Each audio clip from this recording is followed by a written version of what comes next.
दोस्तों, अगर आपने कभी हवाई सफ़र किया है तो देखा होगा कि जैसे ही फ्लाइट टेक ऑफ करने जाती है उससे पहले ही सभी यात्रियों से कह दिया जाता है कि उन्हें अपना स्मार्टफोन फ्लाइट मोड पर डालना पड़ेगा या फिर स्विच ऑफ करना पड़ेगा, चाहे वह फ्लाइट 2 घंटे की हो या फिर 2 दिन की हो। अगर आप हवाई जहाज से सफ़र कर रहे हैं तो आपको किसी भी सूरत में फ़ोन को एयरप्लेन मोड पर डालना ही पड़ता है और इसके लिए हर स्मार्टफोन में एयरप्लेन मोड दिया ही जाता है।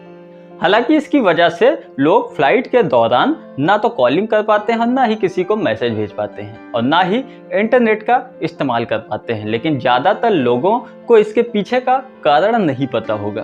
अगर आप भी फ्लाइट में सफ़र करते हैं और आज तक आपको इस बारे में जानकारी नहीं है तो आज हम आपको इसके पीछे का कारण बताने जा रहे हैं, जिसे जानना आपके लिए बेहद ही ज़रूरी है। आपको यह बात शायद उतनी गंभीर ना लगे जितनी यह असल में गंभीर है, क्योंकि फ्लाइट मोड पर अगर आप स्मार्टफोन नहीं डालते तो विमान के नेविगेशन में दिक्कत आ सकती है और वह बुरी तरह से प्रभावित हो सकता है। सुनने में यह बात मामूली लग सकती है, लेकिन ऐसा नहीं है, क्योंकि इसकी वजह से विमान एक बेहद ही खौफनाक हादसे का शिकार हो सकता है।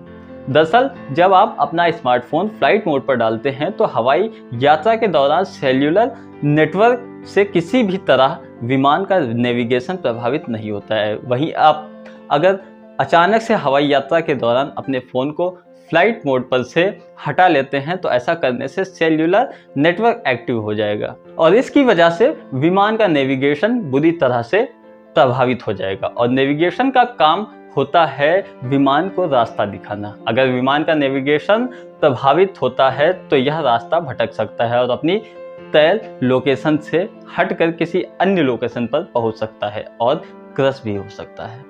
ऐसे में गंभीरता से इस बात पर जोर देकर फ्लाइट में बैठे हुए सभी यात्रियों का फ़ोन एयरप्लेन मोड पर करवाया जाता है। तो लगातार ऐसी अपडेट्स के लिए बने रहिए सिर्फ और सिर्फ खबरीलाल पे।